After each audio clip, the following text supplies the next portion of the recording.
Hello दोस्तों, मैं PK Saxena, retired commercial tax officer, IAS Kalyani IAS academy Indore के माध्यम से आपसे फिर से रूबरू हूँ।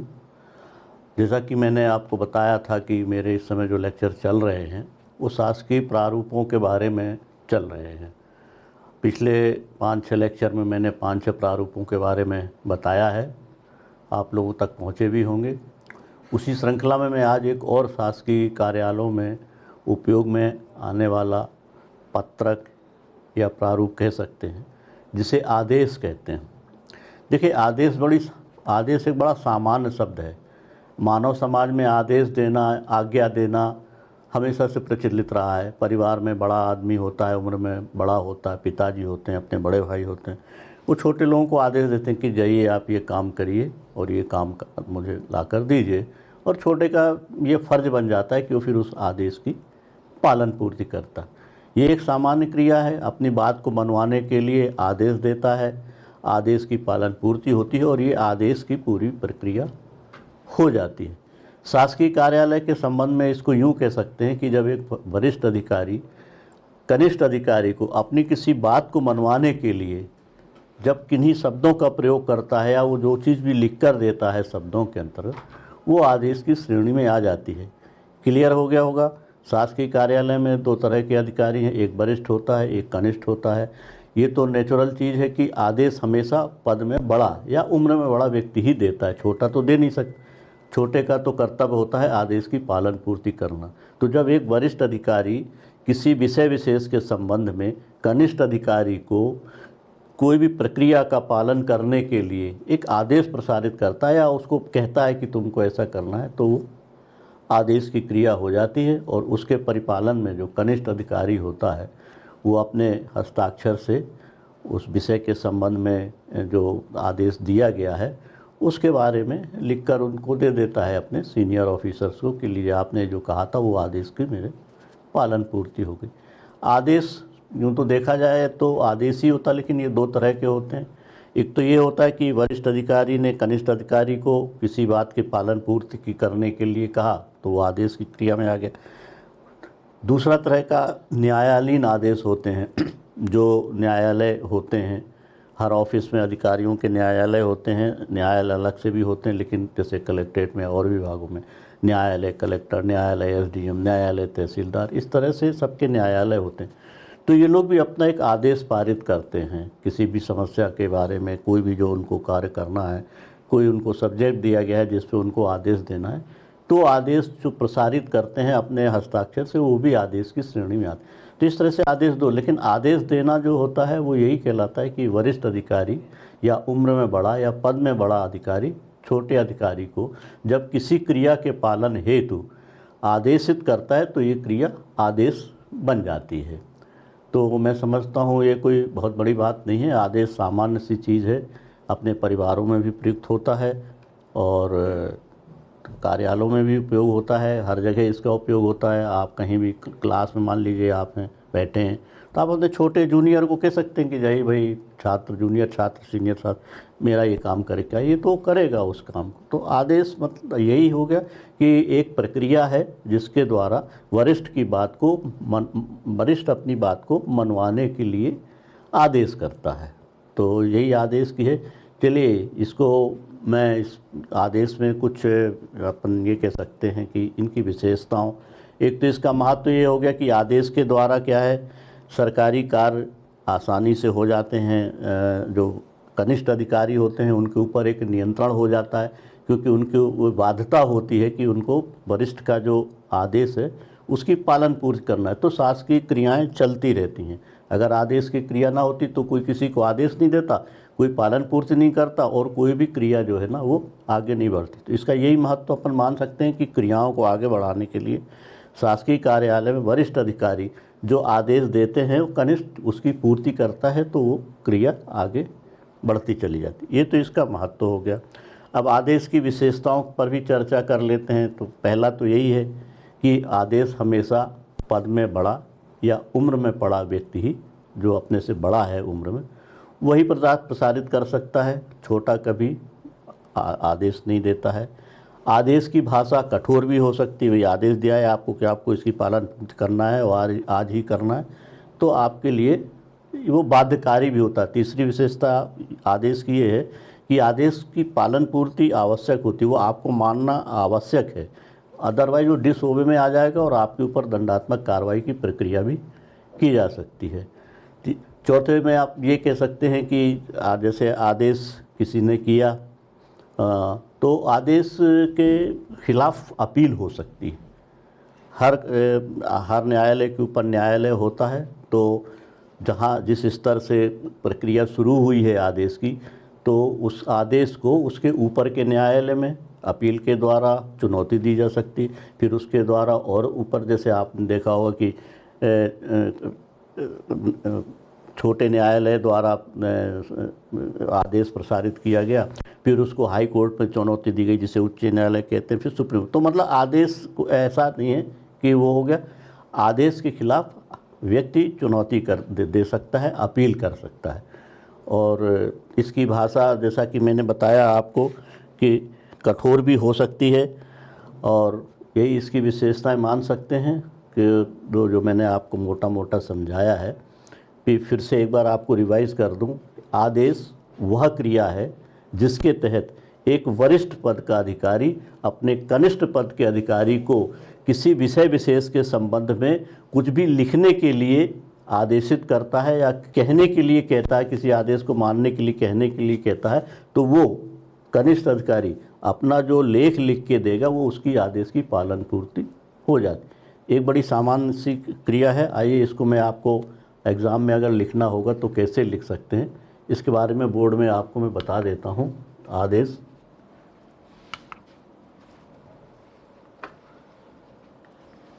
आदेश अर्थात किसी बात को अधिकार पूर्वक मनवाने की क्रिया, मतलब अधिकार पूर्वक, मैं बड़ा हूँ, मुझे अधिकार है, मैं आपको आदेश दे सकता हूँ और आप मेरे आदेश को मानने के लिए बाध्य हैं। तो आदेश क्या हो गई? अधिकार पूर्वक। अधिकार मुझे है तो आपको मेरी बात माननी है। भाई मैंने आपको बताया, जब एक वरिष्ठ, ये शासकीय कार्यालय के हिसाब से आपकी परिभाषा है कि जब वरिष्ठ अधिकारी अपने कनिष्ठ अधिकारी को किसी बात के पालन करवाने हेतु जो क्रिया अपनाई जाती है, वरिष्ठ अधिकारी द्वारा अपने आदेश को पालन करवाने हेतु जो क्रिया अपनाई जाती है, वो आदेश की श्रेणी में आ जाती है। आदेश का मतलब आज्ञा देना है। मानव समाज के अंतर्गत बड़ी उम्र का व्यक्ति या रिश्ते में बड़ा व्यक्ति अपने से छोटे व्यक्ति को अपनी बात का पालन कराने हेतु जो कहता है और उस समय वो जिन शब्दों का प्रयोग करता है, वो शब्द आदेश की श्रेणी में आ जाते हैं। यहाँ थोड़ा सा विस्तृत कर दिया गया है। बड़ा व्यक्ति छोटे व्यक्ति को जब अपनी बात का पालन करवाने के लिए वो जिन शब्दों का प्रयोग करता है कि आपको ऐसा ऐसा ऐसा करना, तो उसके वो जो शब्द होते हैं वो आदेश की श्रेणी में आ जाते हैं। नेक्स्ट, जैसा मैंने बताया कि आदेश की निम्न विशेषताएं मानी जा सकती हैं। देखिए इनको देखते हैं क्या हो सकती हैं ये विशेषताएं। पहली विशेषता, उम्र में या पद में बड़ा व्यक्ति ही प्रसारित कर सकता है। आदेश प्रत्येक कनिष्ठ व्यक्ति के लिए बाध्यकारी होता है। शासकीय क्रिया में तो इसको मानना अत्यंत ही आवश्यक होता है। आदेश का उल्लंघन शासकीय क्रिया में आचार संहिता का उल्लंघन माना जाता है। पहले भी मैंने अपने लेक्चर्स में आपने बताया कि सरकारी कर्मचारियों के लिए जब वो सरकार के प्रति जवाबदारी उनकी निश्चित करने के लिए आचार संहिता बनाई गई, जिससे उन पर कंट्रोल रहता है और वो अपना काम करते रहते हैं। तो शासकीय क्रिया में अगर आदेश का उल्लंघन हो गया, आदेश का उल्लंघन हो गया तो कहीं भी वो तो डिसओबे हो गया तो गलत बात है। आपके पिताजी ने आपको आदेश दिया, आपने नहीं माना, तो एक तरह से गलत बात ही है ना, वो नाराज़ हो जाएंगे, कुछ भी सज़ा दे सकते हैं। लेकिन यहाँ पर शासकीय कार्यालयों की प्रक्रिया के अंतर्गत अगर आपने आदेश नहीं माना तो वही जो हमेशा होता, आचार संहिता का उल्लंघन माना। एक आचार संहिता होती शासकीय कर्मचारियों के लिए, जिसमें उनको कुछ नियम होते हैं जिनको उनको फॉलो करना पड़ता। तो अगर आपने आदेश नहीं माना तो आचार संहिता का उल्लंघन हो जाएगा। उससे क्या होगा कि दंडात्मक कार्रवाई की संभावना बन जाती है। हालांकि वो प्रक्रिया लंबी होती है, रिमाइंडर होता फिर और होता, लेकिन फिर भी मूल रूप से ये कहा जा सकता है कि आदेश का पालन करना बाध्यकारी होता है। ओके, नेक्स्ट, आदेश में प्रयुक्त होने वाली भाषा कठोर भी हो सकती है। कोई ज़रूरी नहीं है सामान्य भाषा लिख सकते हैं, पहली बार में जब कोई आपको आदेश दिया गया किसी काम को करने के लिए, तो वो कठोर तो नहीं होती सामान्य बात, लेकिन कभी कभी कठोर भाषा से मतलब है कि बिल्कुल अभी करना है आपको, आपको आदेशित किया है, इस तरह की। शासकीय अधिकारियों द्वारा देखिए, ये इसका जो मैं आपको बताया था ना कि हर प्रारूप का अपना एक महत्व होता है। आदेश की क्रिया का क्या महत्व है? आदेश की क्रिया के कारण जो अधिकारी होते हैं वो शासन के प्रति अपनी निष्ठा निभाते हैं। आदेश दिया गया तो उनको निष्ठा निभाना है। तो शासकीय अधिकारियों द्वारा शासन के प्रति निष्ठा रखना एवं शासकीय नियमों का सुचारू रूप से पालन करवाने के लिए आदेश एक बहुत महत्वपूर्ण भूमिका निभा, यही इसका महत्व है। सबसे बड़ा महत्व इसका यही है कि ये आदेश का एक जो प्रक्रिया है वो व्यक्तियों को, अधिकारियों को शासन के प्रति निष्ठावान रखती है और नियमों का सुचारू रूप से पालन हो जाता है। नेक्स्ट, यही परिवार, समाज एवं शासन में समान रूप से परिलक्षित होती है। समाज में कोई भी है, अपने सामने पड़ोस में रहते, अपने अंकल रहते, उन्होंने कहा अरे भाई ज़रा ऐसा काम कर, ये भी एक आदेश हो गया उनका, आपने कर दिया कोई भी काम। उन्होंने कहा लाए मेरे लिए गुटखा ले आइए, आदेश दिया उन्होंने, आपने आदेश ला के उनको गुटखा ला के दे दिया, आदेश की पालन। आदेश की क्रिया परिवार, समाज एवं शासन में समान रूप से परिलक्षित होती है, क्योंकि इस क्रिया का हर स्तर पर अपना महत्व होता है। तो ये आदेश है, सामान्य चीज़ है, इसको कोई बहुत बड़ी बात नहीं है कि आपको बहुत कोई कठिन नहीं लगना चाहिए, सामान्य सी चीज़ है। दिन भर में कई बार अपन इन चीज़ से गुजरते होंगे, कहीं भी रहते हैं तो, कहीं भी अपने बड़े होते हैं तो अपने को कह सकते हैं किसी भी काम के लिए अपने को आदेश दे देते हैं। अपन जूनियर हैं या उम्र में छोटे हैं तो उसका पालन करना अपना कर्तव्य भी है और करना भी चाहिए, उससे अपनी क्रेडिट बनती है, उस मतलब अच्छा माना जाता है कि भाई बड़ा अच्छा व्यक्ति है, उसको आदेश के या किसी काम के लिए कहा था तो उसने कर लिया। शासकीय कार्यालयों में भी यही है, उसकी अच्छी इमेज बनती है। किसी अधिकारी ने आपको आदेश दिया, आपने फटाफट उसका पालन पूर्ति कर ली तो आप उनकी नज़रों में अच्छे हो गए, तो अच्छे व्यक्ति श्रेणी में आ जाएंगे। अब जैसा कि मैंने आदेश को बताया था आपके दो प्रकार के होते हैं। एक तो ये होता है कि सीनियर अधिकारी ने जूनियर अधिकारी को आदेश दिया और उसने पालन पूर्व, और एक न्यायालयीन आदेश होते हैं जो कोर्ट के रूप में दिए जाते हैं, जो पब्लिक के लिए किए जाते हैं। जैसे कलेक्ट्रेट में बहुत सारे काम ऐसे होते हैं जिन पे कलेक्टर को, एसडीएम को, तहसीलदार को आदेश प्रसारित करने पड़ते हैं, तो वो भी आदेश की श्रेणी में आते हैं। न्यायालय में भी आदेश होते हैं, छोटे न्यायालय का होता, उच्च न्यायालय का होता, supreme court. Commercial tax department में भी व्यापारियों के असेसमेंट के लिए जो क्रिया अपनाई जाती है अधिकार प्रदत्त अधिकारी द्वारा, वो भी आदेश प्रसारित करते हैं कि इसमें ऐसा ऐसा ऐसा। ऐसे आदेशों के लिए, मतलब आदेशों के लिए एक जो प्रक्रिया बनाई गई वो अपील की क्रिया मैंने आपको बताई कि यदि आदेश से कोई व्यक्ति असंतुष्ट है, ठीक है, मैंने कोई आदेश पारित किया, उससे कोई व्यक्ति असंतुष्ट हो गया, उसको लगता है कि नहीं मेरे द्वारा पारित किया गया आदेश गलत, तो वो मेरे से ऊपर वाले अधिकारी की बेंच में उसकी अपील कर सकता है। और ये क्रिया हर जगह बनी होती है। कलेक्ट्रेट में देख लें तो तहसीलदार के अगेंस्ट में एसडीएम के बाद कलेक्टर के बाद कमिश्नर के बाद फिर शासन, ऐसे हर विभाग में एक स्तर होता है। न्यायालय में भी स्तर होता है, जिला न्यायालय, फिर उच्च न्यायालय, फिर उच्चतम न्यायालय। तो ये बस इसकी विशेषता है कि इनको जो है अपील के द्वारा इनको मतलब चुनौती दी जा सकती है। और बाकी तो आपको मैंने समझाया, तो ऐसी कोई ख़ास बात नहीं है। फिर मैं अपने लेक्चर के अंत में आप लोगों से यही कहूँगा कि अभी जैसे मैंने आपको जो समझाया है उसको आप लिख कर देखिए। लिख कर देखेंगे तो आपको बहुत आसानी से समझ में आ जाएगा।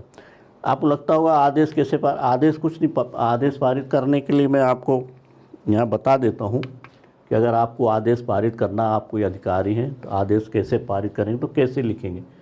चलिए, आपने अपने जूनियर अधिकारी हैं, उनको आप उन्हें कोई आदेश दिया कार्य करने के लिए, तो आप यहाँ पे कार्यालय आ जाएगा, मैं वाणिज्यिक कर अधिकारी हूँ, ठीक है, कार्यालय आ गया, वाणिज्यिक कर अधिकारी इंदौर सो एंड, ठीक। यहाँ पे क्रमांक आ गया, यहाँ पे दिनांक आ गई, इस ज्ञाप के द्वारा आपको किसी बात के लिए आदेशित किया जा रहा है। यहाँ विषय आ गया, विषय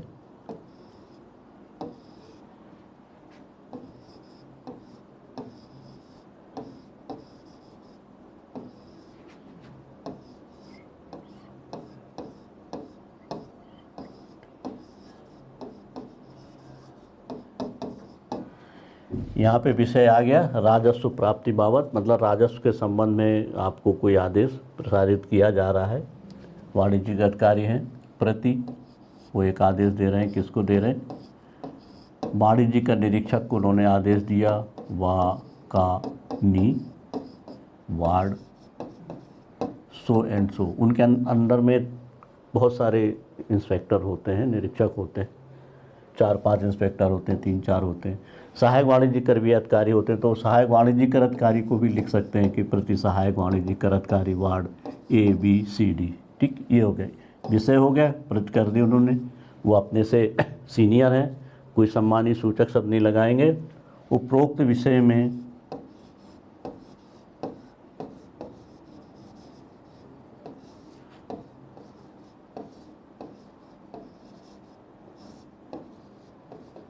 उपरोक्त विषय में यहाँ पे लिख देंगे। वो उपरोक्त विषय में आपको लिखा जाता है कि राजस्व प्राप्ति के लिए आपको प्रतिदिन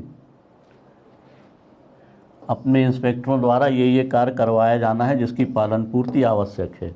एक आदेश हो गया उनका, और अपने वहाँ पर उन्होंने दस्तखत कर दिए, यहाँ उनकी सील लग गई और आपको ये आदेश दे दिया। अब ये आपको इन आदेशों का पालन करते रहना है, उसमें जितने भी पॉइंट हैं, और उन पर अपनी रिपोर्ट टाइम टू टाइम भेजते रहना है। आपने रिपोर्ट भेजी तो उसकी पालन पूर्ति हो गई।